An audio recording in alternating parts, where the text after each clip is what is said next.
semua, kamu semua tahu tak cara batuk dan bersin yang betul? Kalau tak pasti, jom kita belajar. Kesihatan kanak-kanak sangat penting di Tazkar dan Tadika. Salah satu cara untuk kekal sihat ialah dengan mengamalkan etika batuk dan bersin dengan betul. Situasi yang salah, batuk dan bersin tanpa menutup mulut. Ada kanak-kanak yang batuk dan bersin tanpa menutup mulut. Ini boleh menyebabkan kuman merebak kepada rakan lain. Batuk ini boleh menyebabkan penyakit seperti selsema dan demam.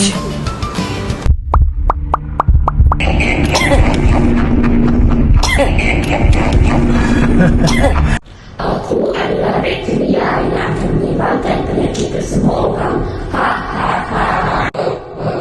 Aku juga akan melekat pada lendir sekeliling dan menunggu peluang opportunity serta menyelamatkan tubuh badan manusia.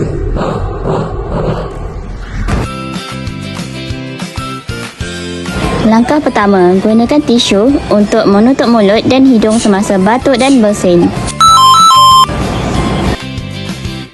Langkah kedua, jika tiada tisu, gunakan bahagian siku.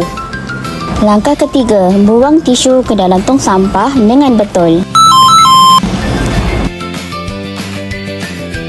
Selepas batuk atau bersin, kita perlu mencuci tangan menggunakan sabun dan air bersih untuk menghilangkan kuman.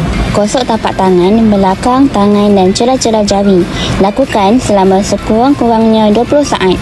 Akhir sekali, bilas dan keringkan tangan dengan bersih.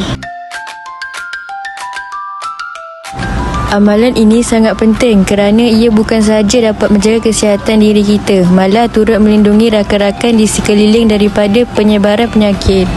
Dengan mengamalkan etika yang betul, kita dapat mewujudkan persekitaran yang bersih, selamat dan sihat untuk semua, terutamanya ketika bersama rakan-rakan.